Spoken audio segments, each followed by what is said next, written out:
La directrice régionale de l'éducation nationale et de l'enseignement technique Drenet et de Daoukro, Tareg Chantal, s'est rendue dans la localité de Plicro pour effectuer le lancement des examens blancs régionaux. Kwadiondré Alexandre, préfet par intérim du département de Plicro, a saisi cette opportunité pour inviter les élèves à tourner le dos à la tricherie. Il a demandé aux candidats de se départir des comportements qui pourraient compromettre leur avenir. Nous sommes prêts pour affronter cet examen. Nous n'allons pas tricher parce que la tricherie n'est pas une bonne chose.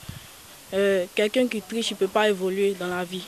J'ai bien préparé ces examens et je suis prête car je sais que je dois compter sur moi-même pour réussir. Après la cérémonie de lancement des examens blancs, cap sur le village de Baïmi, où une tornade a emporté les toits d'un bâtiment entier abritant les classes de CP et CE1, ainsi que le bureau du directeur.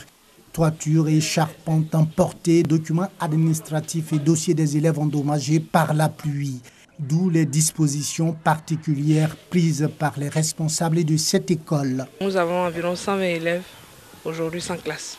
Donc il était bon qu'on vienne constater nous-mêmes pour pouvoir faire le retour à la hiérarchie, réconforter nos enfants et toute la communauté éducative.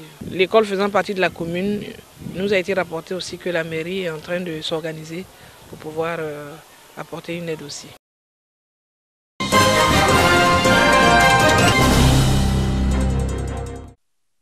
Afin d'éviter que des événements similaires à ceux des Blolequins ne se reproduisent à San Pedro, le préfet des régions, préfet du département de San Pedro, Koulibaly Ousmane, a réuni les chefs de commandement des différentes forces présentes dans la région et les populations dans une même salle. Objectif, entretenir le dialogue, maintenir la collaboration et surtout appeler au respect des symboles de l'État. C'était vraiment la recrudescence, l'incivisme qui a lieu actuellement dans notre pays.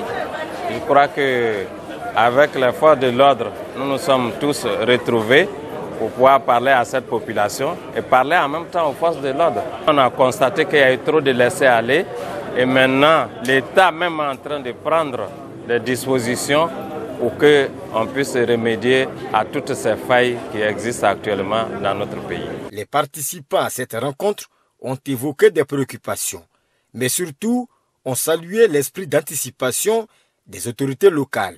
Le préfet a juste de nous instruire sur les élections sénatoriales qui arrivent et puis les violences de part et d'autre.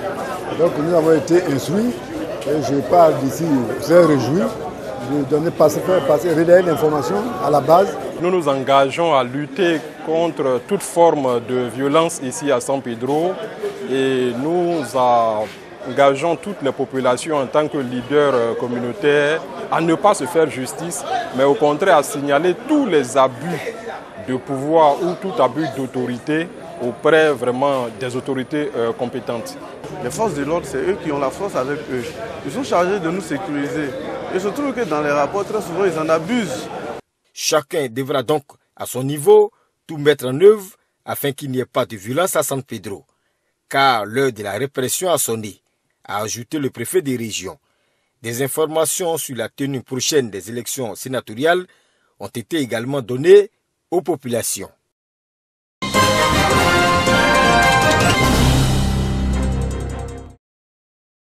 La coupure du ruban qui entretient l'espoir des populations du village d'Aouyan-Foutou. Par cet acte, le village peut rêver de l'arrivée imminente d'une sage-femme assurée d'avoir un logement. C'est vraiment un soulagement pour nous. L'année passée, on avait une sage-femme qui pose le logement. On n'a pas pu l'affecter. C'est un bâtiment de 4 pièces offert par Célestin Kouala, cadre du RDR, à la demande du délégué de ce parti dans le département d'Agny-Bilékrou, Mamadou Tunkara. Tout est parti d'une doléance formulée par les jeunes d'Aouyan-Foutou au départemental RDR lors du tournoi de football organisé dans le village en septembre 2017. Aujourd'hui, c'est tout Aouyan-Foutou qui leur est redevable. Depuis belle lurette, nous avons un centre de santé, dispensaire maternité, mais malheureusement, ça n'a pas été accompagné de logement du personnel de santé, logement des sages-femmes et de l'infirmier. Nous disons merci à nos donateurs. Il nous appartient d'abord de nous entendre, de nous regrouper pour le développement du village. Il s'agissait pour nous de montrer qu'en plus de l'animation de la base, eh bien, les secrétaires départementaux posent également des actes de développement pour soulager nos populations, pour soulager nos parents du village d'Agnan-Foutou. Et bientôt, n'est-ce pas, la réalisation également, n'est-ce pas, du logement de l'infirmier et des maîtres pour l'école primaire du village. Un logement pour la sage-femme.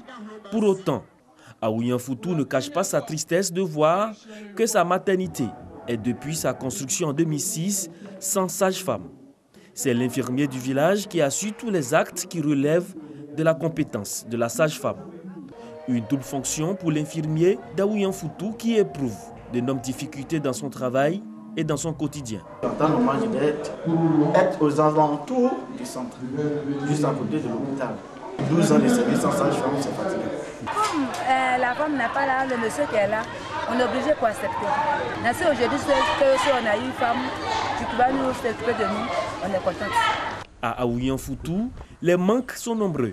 Les populations ne cachent pas leur empressement de voir leurs préoccupations et besoins comblés. Les jeunes, les femmes attendent beaucoup des cadres et élus et de la mutuelle du village. Ils n'ont qu'à nous aider. Si on a eu coopérative, si on quitte au champ marchandises, on sait où on va envoyer. S'ils vont bien payer, nous aussi, on va s'en sortir. S'il y a des sociétés qui viennent nous solliciter pour qu'on puisse trouver un terrain, pour qu'ils puissent nous financer et travailler, on sera d'accord. On va travailler avec eux.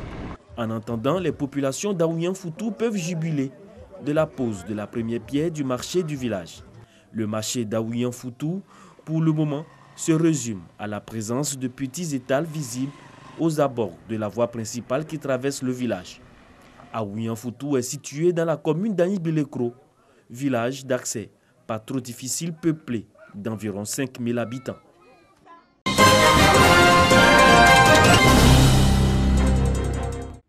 Pour se déplacer à Touba, chef-lieu de la région du Bafing, en ville comme en race campagne, c'est l'affaire des mototaxis. Malgré les services qu'ils rendent aux populations, beaucoup de désagréments sont constatés dans cet univers. Ils roulent bien, bon. Bon, je n'ai jamais eu de problème avec eux. Les mototaxis nous arrangent très souvent, mais la seule chose qui nous fait peur, c'est leur manière de faire le travail. Parce que véritablement, ils ne sont pas formés. La réglementation n'est pas bien faite. Dans ce cadre-là, il y a un peu de désordre un peu au niveau des taxis motos. Tous les enfants s'y adonnent. Les gars roulent à vive allure, ils ne respectent pas des carrefours et surtout, ils n'ont pas de nouveaux professionnels. Rares sont ceux-mêmes qui ont un permis de conduire. Ils roulent très mal.